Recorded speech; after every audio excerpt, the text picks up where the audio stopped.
ก่อนที่จะรับพรก็เดี๋ยวฟังธรรมะนะสักเล็กน้อยเนาะ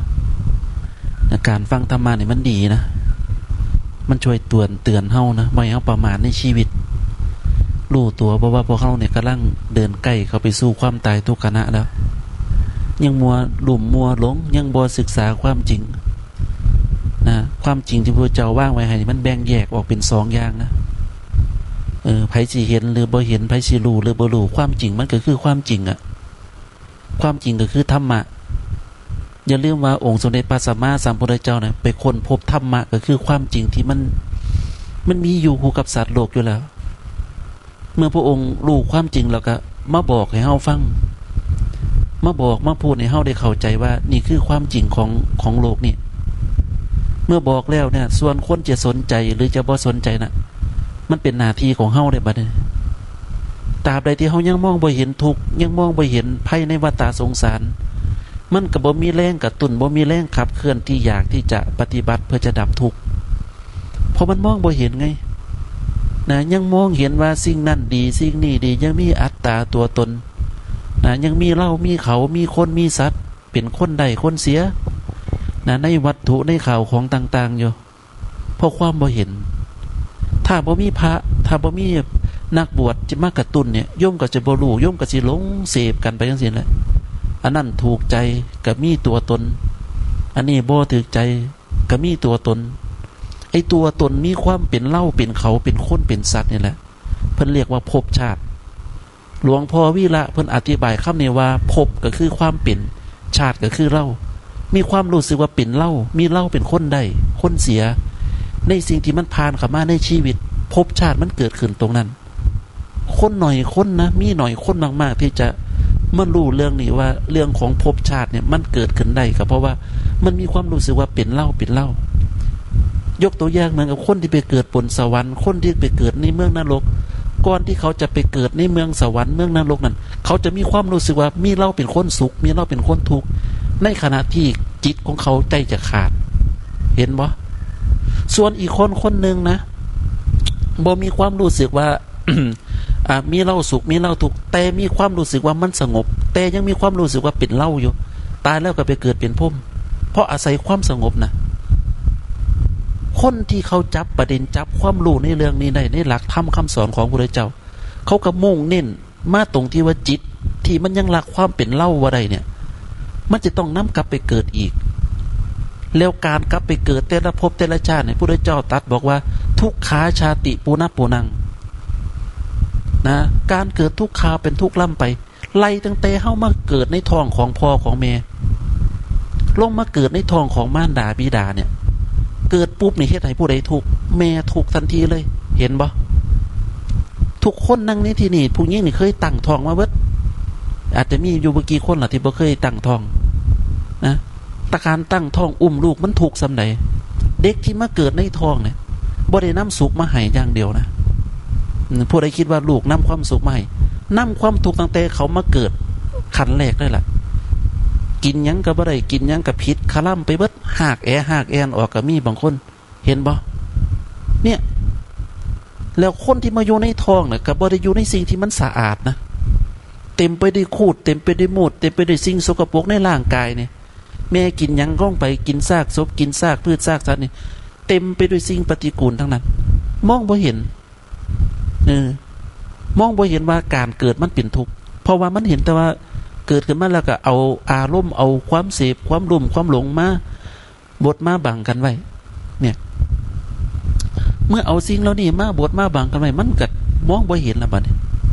เมื่อมองบ่เห็นว่าการเกิดนำมาซึ่งทุกข์ก็เลยบ่แสวงหาการที่จะบ่กลับมาเกิดอีกบ่เหมือนพระพุทธเจ้าบ่เหมือนตั้งแต่เจ้าชายสิทธัตถะทรงเห็นความจริงเห็นธรรมะที่ปรากฏตัวเบื้องหน้าว่าความแก่เป็นอย่างไรความเจ็บเป็นอย่างไรความตายเป็นอย่างไรการที่จะพ้นจากความแก่ความเจ็บความตายมันมีทางบ่เจ้าชายสิทธัตถะหรือเรียกอีกอย่างหนึ่งก็คือพระมหาบุรุษมองเห็นสัจธรรมความจริงเสด็จออกบวชทันทีเสด็จออกบวชเพื่อจะหาวิธีการที่จะมาพ้นจากความแก่ความเจ็บความตายนั่นก็คือการบ่กลับมาเกิดนะทรงต่อสู้กับกิเลสทรงบำเพ็ญเพียรทุกกิริยา บำเพ็ญทุกกิริยาอยู่ตั้ง6 ปีนะแล้วก้อนหนานั่นล่ะก้อนหนานั่นเนี่ยหลังจากที่พระองค์นั่นแล้วพระองค์ก็ไปเรียนวิชาจากท่านอุตกดาบทท่านอาราธดาบทจนได้สมาบัติ7สมาบัติ8ถึงขนาดนั้นพระองค์ก็บอกว่ามันยังบ่แม่นที่สุด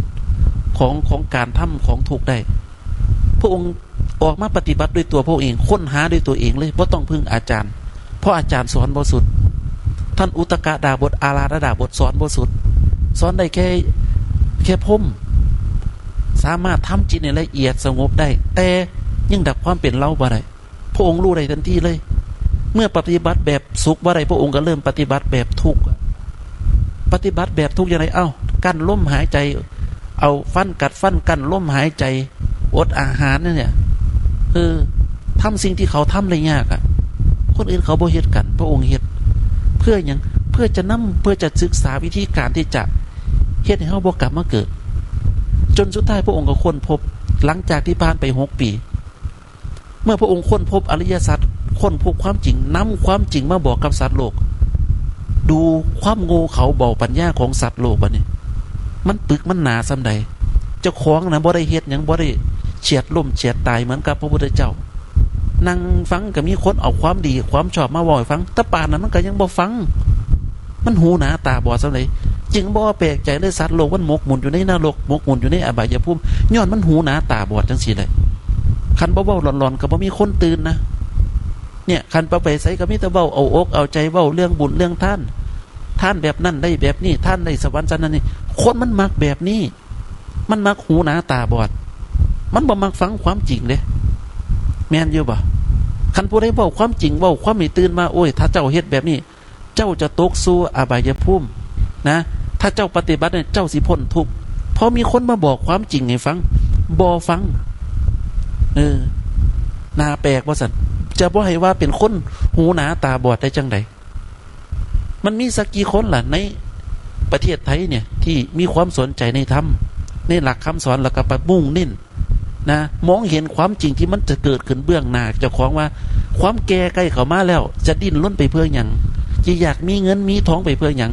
มองเห็นโรคภัยพยาธิที่เกิดขึ้นกับร่างกายอย่างแจ่มชัดร่างกายเจ็บปวดต่อให้มีเงินมีทองมากร่างกายเนี่ยก็บ่สามารถเสพเสวยความสุขได้แล้วเพราะมันแก่แล้วโรคภัยก็เกิดขึ้นต่อให้มีเงินเป็นล้านมีหมอดีซะสุดท้ายก็ได้รับความเจ็บปวดมันก็เหมือนกับเวลาเฮานอนป่วยนั่นแหละป่วยปานใดเจ็บไข้ได้ป่วยปานใดนะสุดท้ายคนที่เป็นมารดาบิดาหรือว่าเป็นเครือญาติก็ได้แค่ชะเง้อคอเบิ่งชะเง้อเบิ่งเอื้อมซองเบิ่งซอยหยังได้บ่ได้เพราะหยังเพราะตัวเองบ่มีความรู้บ่มีความสามารถก็เหมือนกับพ่อกับแม่ป่วยอยากให้พ่อกับแม่หายแต่ว่าเฮ็ดหยังบ่ได้คนที่ทำได้ก็คือคนที่เขามีความรู้มีความสามารถนั่นก็คือหมอนั่นก็คือคนที่เขาเรียนวิชาแพทย์ทางนี้มาเขาที่จะสามารถช่วยได้แต่โรคบางอย่างเขาสามารถช่วยได้โรคบางอย่างบ่สามารถช่วยได้เช่นโรคชรากับโรคกรรมช่วยบ่ได้นะหมอได้แค่บำบัดได้แค่รักษาเยียวยาธาตุขันธ์ไปเรื่อยๆๆสุดท้ายแล้วธาตุขันธ์เนี่ยเขาต้องแตกสลายไปมองเห็นความจริงตรงนี้ยังนะเมื่อเฮายังมองบ่เห็นความจริงในเรื่องของสิ่งที่มันกำลังเกิดขึ้นแต่ละขณะนี่เป็นหยังคือประมาทแท้เป็นหยังคือประมาทในชีวิตเป็นหยังคือบ่ศึกษาความจริงเป็นหยังคือบ่ยกจิตตัวเองเนี่ยให้มันขึ้นสู่ที่สูงเป็นหยังคือปล่อยจิตให้มันตกสู่ที่ต่ำตกไปตามอารมณ์ตกไปตามความคิดตกไปตามความรู้สึกเขาเรียกว่าปล่อยจิตไปตามรูปน้ำขันธ์ห้าเป็นหยังคือปล่อยจิตให้มันไปตามอารมณ์เป็นหยังคือพยายามต่อต้านพยายามยกจิตอันให้มันสงบไปมันสะอาดให้มันละเอียดให้มันบริสุทธิ์ไปเหมือนหลักในโอวาทปาติโมกข์ที่พระพุทธเจ้าทรงวางไว้ให้ดีแล้วสัพพะปาปัสสะอาการนังกุศลสูปสัมปทาสัจจิตตปริโยทัปปนังเนี่ยพระพุทธเจ้าวางไว้แล้วนะการบ่ทำบาปการทำกุศลในถึงพร้อมการทำจิตให้ผ่องแผ้วผ่องใสเฮ็ดนี่ล่ะเฮ็ดจังได๋เฮ็ดด้วยการเบิ่งเจ้าของนี่ล่ะก่อนสำรวจดูตัวเองเลยละก่อนขั้นต้นมันบ่ยากหรอกถามว่าเจ้าของประมาทบ่นะคันอาจารย์ถามมาเจ้าบรรลุหรือยังนะถึงขั้นได้แล้วเป็นพระโสดาบันยังปิดประตูอบายภูมิได้ยัง เป็นพระสกิทาคาหรือยังเป็นพระอนาคาหรือยังคำตอบก็คือยังเอาเป็นยังคือท่านนี่เป็นมันสิเป็นได้จังใดมันบ่ได้ปฏิบัติน่ะแม่นอยู่บ่ถามมึงเจ้าของมึงดูแม่นบ่มันสิเป็นได้จังไดพระโสดาบันมันบ่ได้ศึกษาทางพระโสดาบันมันสิเป็นได้จังไดพระสกิทาคามันบ่ได้ศึกษาทางพระสกิทาคาพระอนาคาบ่ต้องพูดถึงเลยบ่ได้คิดว่าจะละกามบ่ได้คิดว่าจะละความโกรธละอารมณ์ต่างๆเลยมันบ่คิดที่จะละมันจะเป็นอนาคาได้จังไดมันมีแต่เสพอันใดก็มาก็เสพอีหยังผ่านหน้าเสพเบิดปานเด็กน้อยเห็นรถไอศกรีมแล่นผ่านหน้านั่นแหละจักอิ่มบ่อิ่มจักหิวบ่หิวเอิ้นห้องให้กระจองง้อแงอยากไว้ก่อนแหละจักร่างกายมันอยากบ่อยากล่ะหิวไว้ก่อนล่ะบ่เสียเจ้าร้องเอาเด็กน้อยเด้อพามันไปผ่านร้านขายไอศกรีมบังเด้อจักหิวบ่หิวเห็นคนอื่นกินนี่อยากให้แล้วก็เหมือนกับสัตว์โลกที่มันโง่เขลาเบาปัญญานี่แหละมันบ่เห็นมองบ่เห็นความจริงบ่เห็นความตายใกล้เข้ามามันบ่ศึกษาทางเลยบ่ทิศที่จะละถ้าเฮาตื่นขึ้นมานะโอ้ยมองดูตรวจดูอายุไขตรวจดูชีวิตของเจ้าของมันใกล้มันมอเหรอเด้เดี๋ยวนี้มัน60แล้วมัน60แล้วจะสิถึง70บ่นี่เหลืออีกบ่กี่ปีคันเจ้าของอายุ65เหลืออีก5ปีก็สิตายแล้วบางคนบ่ฮอดบางคนตั้งเป้าไว้70เนี่ยบางคน70ตั้งเป้าไว้80ตั้งเป้าไว้ฮอด90มันสิฮอดจักปีบ่นับเบิ่งอายุไขเด้อนะสมมติว่าอาจารย์เนาะอาจารย์เนี่ยตั้งเป้าไว้60ปีได้อาจารย์บ่เอาหลายเด้บ่เอาทอพระพุทธเจ้าเด้องค์สมเด็จพระสัมมาสัมพุทธเจ้ายังได้80พรรษาอาจารย์บ่เอาอาจารย์เอาแค่60พอตั้งเป้าบวกลบคูณหารคิดคำนวณเวลาที่เหลือของเจ้าของในการที่จะยกจิตของตัวเองเนี่ยให้เข้าถึงซึ่งพระนิพพานเนี่ยมันมีอีกกี่ปีนั่นโอ้ตอนนี้38 39เอ้าหรืออีกอยู่จักกี่ปีบัดนี้อ้าวมันยังอยู่อีกว่าหลายปีตัวนี้ดีอีก20กว่าปีเนี่ยถ้ายังเป็นคนหนุ่มนะถ้าเกิดว่าคนบางคนอายุ50กว่าปีแล้วเจ้าอายุ50กว่าปีเจ้าเหลืออีกอยู่กี่ปีแล้วจมพิจารณาดูว่าคนทุกวันเนี่ยมันมาถึง60เด้เหมือนกับพ่อของอาจารย์เนี่ยพ่อยี่หลอดเนี่ยตายตอนอายุ56ปีคน56ปีเจ้าคิดว่าเฒ่าหรือยังเฒ่าแห้งเราบ่ยังเลยนะยังบ่ท่านเฒ่ามากแต่ตายแล้วบ่ถึงอายุ60ปีแน่เขาสิควรประมาทในชีวิตบ่บัดนี้เนี่ยมองเห็นตรงนี้แล้วโอ้ยอาจารย์สะดุ้งเฮือกขึ้นมาแล้วก็ฝึกวิชาพุทธเจ้าแล้วบัดนี้ฝึกจิตว่างฝึกบ่เสพฝึกอยู่ตัวคนเดียวบ่เสพไผสิเป็นจังได๋ก็เบิ่งตัวเองเบิ่งจิตตัวเองอย่างเดียวอย่าหาเรื่องนะรูปน้ำขันธ์5บ่แม่นตัวตนพุทธเจ้าตรัสบอกว่าสัพเพธัมมาอนัตตาสิ่งทั้งหลายทั้งปวงบ่แม่นตัวตนคำว่าสิ่งทั้งหลายทั้งปวงบ่แม่นตัวตนมันก็รวมถึงขันธ์ทั้ง5ของเฮานำขันธ์5มันเป็นสิ่งทั้งหลายทั้งปวงด้วยฝึกมองบ่แม่นตัวตนฝึกอย่าไปยึดมันอย่าไปเชื่อมันหลายความคิดพอกินก็กินพออยู่ก็อยู่มื้อต่อมื้อจังซี่ล่ะความสุขจะเกิดขึ้นหรือความทุกข์จะเกิดขึ้นดูมันไปความทุกข์เกิดขึ้นมันเกิดจากหยังมันเกิดจากกรรมวิบากกรรมบางอย่างที่มันส่งผลเกิดขึ้นแต่ละขณะความสุขเกิดขึ้นเกิดจากหยังเกิดจากปัจจุบันหรือเกิดจากผลของกรรมในวิบากกรรมในอดีตที่มันกำลังส่งผลอยู่ดูนะอยู่เฉยๆบางคนอยู่ซื่อกับบ่ได้เฮ็ดหยังก็ถือเขาสั่งเด้นั่งอยู่วัดนั่งอยู่ในวัดอยู่บ้านอยู่เรือนบ่ได้เฮ็ดกิหยังเขาก็ยังสั่งตัวเองเนี่ยไอ้ธรรมะตรงนี้แหละที่พวกเฮาควรจะศึกษาควรจะเอาให้ในนักเลยนะจังว่าอาจารย์มาเตือนมาพูดกระตุ้นไอ้พูดนี่บ่ได้ด่าไผบ่ได้โจมตีผู้ใดทั้งสิ้นแหละแต่เมตตาจังไหนลองนึกภาพนะถ้าเฮาบ่ปลุกให้กันตื่นบ่ชี้ให้เห็นโทษบ่ให้เห็นว่าความประมาทในชีวิตมันเป็นแบบใดเนี่ยมันจะเป็นแบบใดโยมว่ามันจะชิบหายขนาดใดโยมก็เคยเห็นบ่แม่นหรือบางวัดนะไปแล้วยัตถาสัพพีโยมได้หยังมาวัดเอาข้าวของเอาเงินเอาทองมาถวายพระเพิ่นยัตถาสัพพีแล้วไล่โยมกลับบ้านบัดนี้โยมได้พรได้บุญแล้วให้พรไปแล้วยัตถามันแปลว่าหยังก็บ่รู้ดอกแต่รู้แต่ว่าเพิ่นให้พรเพิ่นให้ความสุขให้บุญมาแล้วก็หอบบุญที่ว่าคิดว่าเจ้าของได้น่ะกลับไปบ้านตื่นเช้าก็มาใหม่ถามว่าโยมได้หยังบัดนี้เกิดปัญญารู้อยู่บอกว่าศาสนาตั้งขึ้นมาเพื่อหยังบ่รู้ มันสิรู้ได้จังไดมันบ่มีคนถ่ายทอดมันบ่มีคนบอกเวลาบอกมันก็ไปคัดใจกิเลสโยมซะแทนที่มันสิทำลายกิเลสในใจมันปัดโอกิเลสในใจพุ่นน่ะโอกิเลสจังไดอย่ามาเว้าให้ข้าน้อยโอ้โหมันถึงขนาดนั้นเลยนะ มันถึงขนาดนั้นเลยนะกิเลสนะเตะต้องบ่ได้ผู้ใดเตะต้องนี่เครียดหน้างิกหน้างอมันแสดงอาการคึงขังถึงขนาดนั้นยังบ่เห็นหน้ามันเลยหรืออาจารย์เลยบัดเว้าคันแม่นเว้าแบบคำหลวงตาบอกโอ้โหเลยนะคำนี้ขึ้นมาเลยป๊าดมันแสดงตัวตนถึงขนาดนั้นเจ้าคือบ่เห็นกิเลสในใจเจ้าแน่เจ้าคิดว่าเจ้าบริสุทธิ์ขนาดนั้นเลยหรือแม่นอยู่บ่มันแม่นบ่มีผู้ใดเข้าข้างเจ้าของดอกคันถูกด่าปั๊บนี่คำแรกเลยมาเว้าให้หยังเจ้าดีแท้บ่ด่าคนอื่นได้บ่ได้ด่าเจ้าของเด้พระน่ะเพิ่นฝึกเพิ่นมองเพิ่นฝึกเรื่องนี้อยู่แล้วเรื่องกิเลสเว้าง่ายๆก็คือว่าเพิ่นฝึกบ่เชื่อเจ้าของว่าง่ายซะเพิ่นฝึกบ่เชื่อสิ่งที่มันกำลังปรากฏบ่ว่าจะเป็นความคิดความรู้สึกสังขารที่มันกำลังปรุงแต่งเพิ่นดูอยู่เพิ่นเห็นอยู่เพิ่นเห็นกิเลสที่มันทำงานในจิตของเพิ่นบอกว่าอย่าไปเชื่อมันย่อมเคยได้ยินคำว่าจิตเจตสิกมาว่าจิตคือหยังเจตสิกคือหยังเพิ่นแยกถึงขนาดนั้นนะ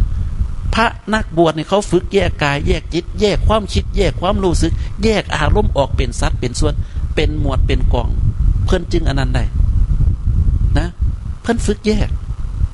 แล้วการแยกของเพิ่นเนี่ยก็คือการซ้อมสังเกตบางทีเพิ่นใส่คำว่าสติเนี่ยมันก็บ่ได้บังคับว่าจะต้องเป็นพระอย่างเดียวสติกับเฮ็ดได้ทุกคนซ้อมเมืองเจ้าของสังเกตบางเจ้าของเดี๋ยวความคิดนี่พุดขึ้นมาในจิตเชื่อมันบ่หลงมันบ่บ่หลงอุเบกขาบ้างเฉยความคิดนั่นดับบ่ดับความคิดชั่วขึ้นมาเชื่อมันบ่รู้แล้วว่ามันบ่ดีรู้บ่เลยบ่ดีเฮ็ดตามมันบ่บ่เฮาก็เงียบไว้ก็เหมือนกับย่อมนึกโกรธเกลียดใครคนใดคนหนึ่งขึ้นมาแล้วสั่งเขาอยากจะด่าเขาเหมือนกับเขาเฮ็ดบ่ถูกใจเนี่ยบ่ถูกใจปุ๊บนี่สติมันจำเนี่ยเด้จิตมันปรุงกันมาแล้วอยากจะด่าเนี่ยมันก็อยากจะด่าพ่อยายแดงจังซี่โอ้พ่อยายแดงเจ้าเฮ็ดบ่ถูกใจเด้อด่าพ่อยายแดงกันนะพ่อยายแดงไปหาเฮ็ดเวียกเฮ็ดงานไปตากแดดเฒ่าปานใดก็บ่อยู่ซื่อๆไปเฮ็ดไปว่านแก้วว่านก้าว่านปอกว่านปุ๋ยเอาไม่ยายวินมาเห็นบ่ถูกใจไม่ยายวินสิด่าพ่อยายแดงสติทำงานปั๊บจับเห็นคำบอกว่าท่านด่าเด้เห็นแล้วมันกำลังสิด่าเห็นความคิดเกิดขึ้นหางคอมันทันทีเลยหยุดโอ้นี่มันมาแล้วมันทำงานแล้วเนี่ยนั่นคันสติทำงานเป็นจังซั่นจิตปรุงแต่งปุ๊บสติระลึกได้ปั๊บดับทันทีเลยดักไว้ทันทีเลยหยุดบ่ปากด่าไปอย่างด่าแล้วเป็นอย่างผิดศีลบ่ผิดศีลด่าไปแล้วพ่อยายแดงเป็นจังรู้สึกดีหรือรู้สึกชั่วอันเป็นสุขหรือเป็นทุกข์พ่อยายแดงเป็นทุกข์อ้าวด่าแล้วพ่อยายแดงเป็นทุกข์ไปเบียดเล่าเฮ็ดหยังเนี่ยนั่นน่ะนี่อันอุปมาให้ฟังเด้อเปรียบเทียบให้ฟังเด้อบ่ได้อันว่าด่าพ่อยายแดงไม่ใช่หมิ่นอีหลีเด้ยกสมมุติให้ฟังหมายถึงว่าคนที่ฝึกสติเนี่ยฝึกสติแล้วเวลาเอาสติมันจับจ้องโยกกับการปฏิบัติเนี่ยจิตมันปรุงแต่งขึ้นมาปุ๊บสติจับได้ปั๊บระลึกปุ๊บปั๊บเนี่ยมันบ่ทำตามมันเลยมันสิอุเบกขาเลยมันสิมองเห็นผลที่มันตามมาทันทีเลยถึงคำเบ้าดันเฮาจะหวังดีก็ตามนะโอ้พ่อยายแดงเจ้าจะไปเฮ็ดเวียกหลายเด้อเจ้าสิเป็นล้มเป็นแดงมันสิเมื่อยความหวังดีของเฮามันมาในลักษณะนี้แต่ว่าคนที่ถูกกระทบนะเขาบ่ชอบให้ไผถูกต่อว่าได้ในโลกมนุษย์นี่แม่นอยู่บ่แล้วคนที่ถูกต่อว่าเนี่ยก็บ่พอใจนำแต่ความหวังดีเฮามีเต็มที่เด้อก็เหมือนกับแม่ด่าลูกเป็นหยังแม่คือด่าลูกถามมึงดูด่าลูกเพราะหยังด่าลูกเพราะจงเกลียดจงชังลูกบ่หรือด่าด้วยความหวังดีแม่บางคนนี่ด่าลูกบ่แม่นด่ากระทบลูกอยากให้มันคิดอยากให้มันตื่นอยากให้มันมีสติปัญญาขึ้นมาด่าลูกบ่ได้ด่าด้วยความโกรธด้วยเกลียดแต่ด้วยความหวังดีแต่ลูกที่ถูกด่าน่ะมันเข้าใจความหวังดีของแม่อยู่บ่นะตื่นเช้าขึ้นมาก็จมกับปล่อยกะด่าโดยเฉพาะผู้เฒ่าบางคนเนี่ยจมอยู่หั่นแหละจมอยากให้ดีแต่ลูกที่ถูกจมเนี่ยเขารับบ่บัดเนี่ยเขาบ่พอใจก็ว่าโอ้ยยายนี่จมเก่งเว้าเก่งด่าหงุดหงิดรำคาญบ่อยากฟังนะนี่แหละอาจารย์จึงแสดงหลักความจริงให้เห็นว่าจิตที่มันถูกปรุงแต่งจิตที่ผ่านการฝึกจิตที่ผ่านการคัดกรองมาแล้วเนี่ย มันเป็นจังใดนะแล้วจิตที่มันบ่ได้ผ่านการคัดกรองจิตที่มันยังมีความเสพความโง่ความลุ่มความหลงในหลักเนี่ยมันเป็นจังใดตัวตนมันเป็นจังใดแล้วเขาเคยน้ำจับน้ำเป่งน้ำจ้องมันได้บอกว่าไอ้ตรงนี่แหละไอ้เรื่องของภพชาติที่มันกำลังทำงานกำลังเป็นอยู่เนี่ยมันเป็นในลักษณะนี้นะมันเป็นในลักษณะนี้แหละแล้วบัดนี้มีหน่อยคนเนี่ยมาเนี่ยนอกจากคนที่ช่ำช่องในการแยกรูปแยกน้ำเนี่ยสิตามมันทันบัดนี้ครูบาอาจารย์เพิ่นบ่ได้มีเวียกมีงานก็ยังโยมเนี่ยบ่ได้ตื่นขึ้นมาเอากุญแจเสียบใส่รถขับไปตรงนั้นไปเสียบตรงนั้นเพิ่นบ่ได้จะสันนิษฐานน่ะกินเขาแล้วก็นั่งอยู่ในกุฏิอยู่ในเรือนว่างอยู่ในกฏในโคนต้นไม้เพ่งเบิ่งเจ้าของเบิ่งจิตเจ้าของเพ่งแล้วก็เบิ่งมาโอ้มันเป็นแบบนี้เนาะโอ้มันเป็นแบบนี้เนาะนะเนี่ยเพ่งเบิ่งมันศึกษาเบิ่งมันนะเพ่งแล้วเพิ่นก็เข้าใจว่าโอ้จิตมันยางจังซี่ตื่นเช้าขึ้นมากูสิเล่าให้แม่ออกฟังเพิ่นต้องการเอาความจริงเอาสิ่งที่เพิ่นเคยประสบพบเจอเอามาเล่าให้แม่ออกฟังโอ้ยยายเอ้ยนั่งสมาธิจังมันมีความสุขหลายการที่เฮาอุเบกขาว่างเฉยต่อสิ่งที่มันปรากฏเนี่ยมีความสุขอีหลีเด้อยายเจ้าลองเฮ็ดเบิ่งเด้อยายเอาเฮ็ดเบิ่งจังได๋ล่ะอันหลวงปู่หลวงตาก็นี่ไงยายเจ้าลองเบิ่งลมหายใจเจ้าบ่ต้องคิดอีหยังเด้อมันคิดกับเรื่องของมันบ่ต้องไปสนใจมันเจ้าเอาจิตเจ้าไปวางไว้ตรงใดก็ได้ยายเอาวางไว้ตรงลมหายใจเอาไปวางไว้ตรงความรู้สึกก็ได้ยายเจ้านั่งแล้วพิจารณาสิเด้อนั่งเบิ่งแล้วก็สักพักมันจะเริ่มเบาความคิดมันจะเริ่มเกิดขึ้นเจ้าบ่ต้องไปสนใจมันให้มองว่าความคิดที่นั่งทำงานน่ะมันทำงานของมันเองเพราะว่ามันเป็นส่วนหนึ่งของร่างกายที่เรียกว่าขันธ์ห้าความคิดหามันบ่ได้ได้ยายความรู้สึกก็หามันบ่ได้มันทำงานของมันเองพระพุทธเจ้าบอกว่ามันเป็นอนัตตาบังคับบัญชาบ่ได้เจ้าลองพิจารณาเด้อนั่งแล้วก็เฉยๆเนี่ยโยมจะได้ยินคำหนึ่งที่มันผ่านเข้ามาในชีวิตของโยมคำนั้นก็คือว่าละวิตกละวิจารเคยได้ยินคำนี้บ่เว้าแล้วจะขึงขังนะเคยได้ยินคำว่าละวิตกคือหยังวิจารคือหยังวิตกก็คือการตึกการตองการระลึกขึ้นมาวิจารก็คือตัวที่ไปเสพไปนั่นมันนะ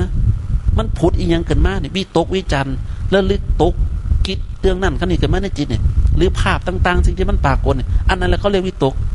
คำว่าละวิตกก็คือบ่สนใจมันบ่สนใจสิ่งที่มันปรากฏขึ้นมาในแต่ละขณะนั้นเข้าใจยังบ่แม่นว่าเอาละฉันจะมานั่งละวิตกวิจารนั่งซื่อๆสะกดจิตแล้วก็ว่าละวิตกได้แล้วจิตสงบแล้วบ่แม่นแน่น่ะคนที่เขาว่าละวิตกละวิจารมันจะเกิดปีติมีความสุของค์ของฌาน4จะเกิดขึ้นมาได้ก็ต่อเมื่อมันละความคิดละความเห็นละความคิดที่มันกำลังคิดในขณะนั้นละสิ่งที่มันเห็นในขณะนั้นได้ครูบาอาจารย์ใส่คำว่ารู้อยู่เห็นอยู่อย่ามีเรื่องชัดบ่คงจะบ่ชัดดอกประมังเพราะว่าคนบางคนก็บ่คือกันเนาะแต่อาจารย์เนี่ยชัดเอาสิไปสนใจมันอย่างจะคิดของมันกับเรื่องของมันแล้วนั่งเบิ่งมันเนี่ยเบิ่งมันสิมันไปมันสิเฮ็ดจังได๋ก็แต่มันละมันก็ยังว่าละก็ยังว่ามันละวิตกละวิจารเกิดปิติมันจะมีความสุขที่เกิดจากการละเหมือนกับโยมไปนั่งเบิ่งลมหายใจเราโยมบ่สนใจอย่างอื่นน่ะคำว่าบ่สนใจอย่างอื่นความสุขเกิดขึ้นบ่ความสุขเกิดขึ้นความสงบเกิดขึ้นบ่สงบเกิดขึ้นความเอิบอิ่มในจิตในใจเกิดขึ้นบ่เกิดขึ้นเนี่ยสิ่งเหล่านี้เกิดขึ้นมาได้จังไดเกิดขึ้นในความที่ว่าบ่สนใจมันสนใจอย่างเนี้ยคือลมหายใจนะสิ่งนั้นเกิดขึ้นมากับบ่สนใจสิ่งนี้เกิดขึ้นมากับบ่สนใจเมื่อบ่สนใจมากเขาจะเรียกเข้ามาจิตที่มันตั้งมั่นขึ้นมานะสติติดแนบขึ้นมา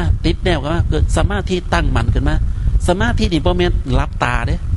สมาธิหมายถึงว่าการที่เขาไปรู้ไปเห็นแล้วบ่วักแวกบ่หวั่นไหวน้ำเขาเข้าใจบ่นะสติมันแปลว่าตัวตั้งมั่นเพราะหยังเพราะว่ามันเข้าไปเห็นความคิดมันเข้าไปเห็นความรู้สึกมันไปเข้าไปเห็นสัญญาขันธ์ที่มันกำลังทำงานแล้วมันบ่สนใจมันรู้อยู่มันบ่สนใจหะนะจักสิอธิบายจังได๋อธิบาย ยากเด้แต่ขันปฏิบัติเนี่ยเข้าใจโลดแต่ถ้าเกิดให้มาอธิบายคนที่บ่ได้ปฏิบัติฟังเนี่ยมันก็บอกเหมือนกับอันบอกคนตาบอดเนาะมันบ่เข้าใจกับมันบ่เข้าใจมันเฮ็ดจังได๋สิมันบ่เข้าใจก็ยังว่ามันรู้อยู่เห็นอยู่เหมือนที่หลวงพ่อว่ารู้อยู่เห็นอยู่แต่ไม่มีเรื่องคำว่าไม่มีเรื่องก็คือว่าเขาสิเป็นจังได๋ก็ตั้งอยู่จังซี่เหมือนกับลมมาพัดใบไม้เนี่ยลมพัดใบไม้กับลมพัดอันเสาไฟฟ้าจังซี่ฮู้จักบ่เสาไฟฟ้าอันเสาไฟฟ้ามันโยกไปตามแรงลมอยู่บ่กับลมพัดใบไม้หมายถึงว่าลมพัดธรรมดาเด้บ่แม่นเป็นพายุมาเด้ลมพัดเสาไฟเนี่ยเสาไฟมันโยกไปตามแรงลมอยู่บ่กับลมพัดใบไม้ลมพัดใบไม้น่ะกระดิกนิดหน่อยมันกับโยกเยกเอียงไปตามแรงลมแล้วแต่จิตที่มันตั้งมันก็ยังเสาไฟฟ้าเด้ลมมากระทบมันรู้บ่รู้แต่มันบ่โยกเยกโอนเอียงไปตามกระแสของลมหรือหน้าผาหรือว่าเขาอันชิ้นเนี่ยเหมือนกันสมาธิที่เกิดจากการเขาไปรู้อยู่เห็นอยู่แล้วมันเกิดขึ้นได้สิเมื่อมันเกิดขึ้นมากมันรู้อยู่เห็นอยู่รู้อยู่เห็นอยู่บ่อยสุดท้ายมันสิเป็นอย่างรู้ย่อมรู้บ่มันสิอุเบกขามันสิวางใจต่อปรากฏการณ์สิ่งต่างๆนั้นไอตัวอุเบกขาวางเฉยบ่ต้องไปสนโลกแล้วบ่สนโลกนั่นน่ะปากประตูพระนิพพานก็อยู่นั่นนะเมื่อคนที่เห็นในลักษณะนี้แล้วเขาจะน้อมเอาหลักความจริงเข้ามาบอกว่าสิ่งทั้งหลายทั้งปวงบ่แม่นตัวตนเขาสิฝึกมองว่าสิ่งที่ปรากฏบ่แม่นตัวตนสิ่งที่ปรากฏบ่แม่นตัวตนคนใดฝึกมองสิ่งที่ปรากฏบ่แม่นตัวตนคนนั้นเดินใกล้เข้าทางพระนิพพานไปเรื่อยๆเลยเพราะทางของพระนิพพานเนี่ยเริ่มต้นด้วยการละความเป็นอัตตาตัวตนเพิ่นใช้คำว่าละสากยทิฏฐิทิฏฐิคือความเห็นผิดว่าเป็นตัวตนนะเริ่มต้นบันไดขั้นแรกเลยคนที่เป็นพระโสดาบันละสากยทิฏฐิละวิกิกิจจะละศีลปตัปปามาเขาเริ่มต้นด้วยการละด้วยการปล่อยการวางสิ่งแล้วนี่เนี่ยฟังแล้วมันมีพลังบ่ฟังแล้วมันโอ้อยากจะเฮ็ดเบิ่งกันนะบ่ต้องไปนั่งรับตานะฝึกเบิ่งจิตเศร้าซ้อมเบิ่งจิตสังเกตเบิ่งจิตในขณะที่ใส่ปุ๋ยก้าวานเข่าไถห้างก็ตามสังเกตเบิ่งจิตตัวเองเนื่องๆรู้อยู่เห็นอยู่รู้อยู่เห็นอยู่รู้อยู่เห็นอยู่เห็นจิตที่มันกำลังทำงานเห็นความคิดมันทำงานเนี่ยเฮ็ดไปเฮ็ดทำหน้าที่ไปแต่เฮาเบิ่งจิตเฮาอยู่ตลอดเบิ่งจนมันตั้งมั่นขึ้นมาพุ่นเพราะอาจารย์อธิบายไปแล้วว่าจิตที่มันตั้งมั่นที่เรียกว่าสมาธิเนี่ยมันบ่ได้แปลว่าการนั่งหลับตาอย่าไปคิดว่าคนที่นั่งหลับตานะเขาจะได้จิตตั้งมั่นนะบางคนน่ะบ่รู้เรื่องยังสะกดจิตเจ้าของแล้วก็คิดว่าทำสมาธิมันบ่แม่นเลยนะมันสะกดจิตมันทำสมถะคือการเพ่งการคมการจ้องเขาไว้ให้มันอยู่ในอารมณ์อย่างใดอย่างหนึ่งอ่ะเนี่ยมันออกมาในลักษณะเนี่ยดูเอามองให้เข้าใจนี่แหละถ้าคนใดที่เข้าใจในหลักของความจริงในลักษณะที่อาจารย์พูดไปเนี่ยมันจะง่ายมากๆเลยเฮ็ดยังก็ง่ายชีวิตก็ราบรื่นโยมจะบ่ขัดแย้งนะอาจารย์บอกเลยนะคุณอย่าไปเรียนวิชาธรรมะนะมันจะขัดแย้งกับการใช้ชีวิตของโยมเนี่ยนี่ไม่เกี่ยวกับว่าเจ้าสิมีลูกจะคนเจ้าสิมีผัวจะคนเจ้าสิมีผัว88คนกับเรื่องของเจ้าอ่ะขนาดหญิงโสเภณีในครั้งพุทธกาลเขาก็ยังเป็นพระโสดาบันได้เห็นบ่ถามว่าหญิงโสเภณีเขานอนกับผู้ชายจะคนบ่เนี่ยฮะโอ้ยนับบ่ถ้วนแล้วปีหนึ่งมันนอนกับผู้ชายจะคนปีหนึ่งมันมีจากมือ365วันบัดนี้มันนอนกับผู้ชายมาจากปีบัดทีนี้คำนวณเบิ่งดูบัดทีนี้คันแม่นนับเป็นผัวเป็นตัวเป็นตนเนี่ยโอ้ยหลายแต่ถามว่าทางของพระโสดาบันเขาถึกปิดกั้นบ่เห็นบ่บัดนี้หยุดคิดได้แล้วว่าชีวิตของเจ้าจะผ่านประสบพบเจออีหยังก็ตามเข้ามาในชีวิตมันสามารถปฏิบัติได้เบิดโดยที่บ่ได้เกี่ยวกับว่าเฮาจะผ่านอีหยังมาร่างกายเนี่ยมันจะประสบพบเจอกับด้านสุขหรือด้านทุกข์ด้านผิดหวังสมหวังหรืออีหยังก็ตามมันบ่ได้เกี่ยวกันเลยมันเกี่ยวแต่ละคณะว่าเจ้าสิเข้าใจปัจจุบันแต่ละคณะได้บ่ว่าเขาบ่ได้เป็นอีหยังเขาเป็นอนิจจังเขาเป็นทุกขังเขาเป็นอนัตตาก็เหมือนกับนางสิริมาน่ะเด้นะ ทำหน้าที่อาชีพโสเภณีแต่นางก็ใส่บาตรทำบุญนะหลังจากที่นางได้รู้ธรรมะแล้วสุดท้ายนางก็บรรลุเป็นพระโสดาบันเห็นบ่โอ้ฟังแล้วเป็นยังไงมันบ่ได้เกี่ยวกันเลยว่าเฮาสิเหตุการณ์เหตุงานเหตุอีหยังเฮาก็ทำหน้าที่ของเฮาไปอนาถาบิณฑิกาเศรษฐีเป็นพ่อค้าแกก็ทำอาชีพพ่อค้าเมื่อแกบรรลุเป็นพระโสดาบันแล้วแกก็บ่ได้หยุดค้าขายได้ล่ะคำว่าค้าขายเนี่ยมันต้องได้กำไรบ่ล่ะมันต้องมีผลตอบแทนบ่ล่ะแล้วจะไปบอกว่าผลตอบแทนที่ท่านอนาถบิณฑิกาเศรษฐีเนี่ยทำมาเนี่ยได้มาเนี่ยเป็นกิเลสบ่เป็นความโลภบ่แม่นนะแกว่าเป็นหน้าที่พอใจสองฝ่ายเขาตั้งราคาไว้เอาผ้าพื้นหนึ่งไปแลกกับเขาได้3 กระบุงนั่นสิเขาพอใจแลกบ่เอาข่อยมีผ้าพื้นนึงเจ้าอยากได้ผ้าข่อยบ่แต่ข่อยอยากได้เขาเจ้านะเจ้าพอใจจะแลกกับผ้าข่อยบ่ผู้นี้พอใจผู้นี้พอใจเอาต่างคนต่างพอใจตกลงแลกขายกันสุดท้ายเป็นบาปบ่โยมว่าเขาก็มีสุขเขาก็มีสุขบ่เป็นบาปแกเรียกว่าทำหน้าที่แกได้มาแล้วแกก็เอาไปเลี้ยงดูคาทาสบริวารของแกบำรุงพระภิกษุสงฆ์บำรุงพระพุทธศาสนาถามว่าแกยึดบ่แกก็บ่ยึดแกว่ามันบ่ได้อีหยังแกก็ให้จาคะได้มาจาคะสละไปได้มาจาคะสละไปแกทำในลักษณะเนี้ยฟังแล้วรู้สึกดีบ่โยมว่านี่นะอาจารย์เลยมองว่าคันเป็นเฮาเป็นคนที่ศึกษานะเฮาลองพิจารณาดูมันบ่ได้ยากมันไม่ลึกลับซับซ้อนอย่างเลยทำหน้าที่ไปปฏิบัติธรรมะไปด้วยเบิ่งเจ้าของซ้อมเบิ่งใจเจ้าของมีหยังกระทบกับเบิ่งมันโอ้มันเป็นแบบนี้ล่ะนี่ล่ะให้พิจารณาดูเนาะเอาพูดมานี่สมควรแก่เวลาแล้วเอาซ้ำนี้ละมื้อนี้จะลงแค่เพียงนี้สุดท้ายนี่ก็จะขอยุติการบรรยายธรรมะนะไว้แค่เพียงเท่านี้ก็แล้วกันนะ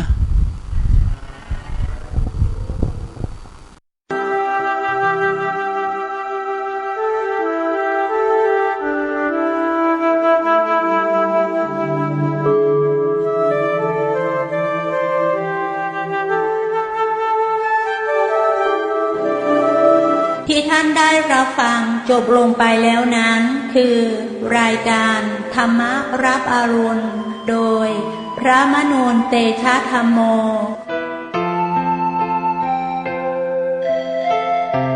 และต่อจากนี้ไปเป็นบรรยากาศที่ญาติธรรมกำลังรับอาหารในแต่ละวันโดยหลวงพ่อวีระ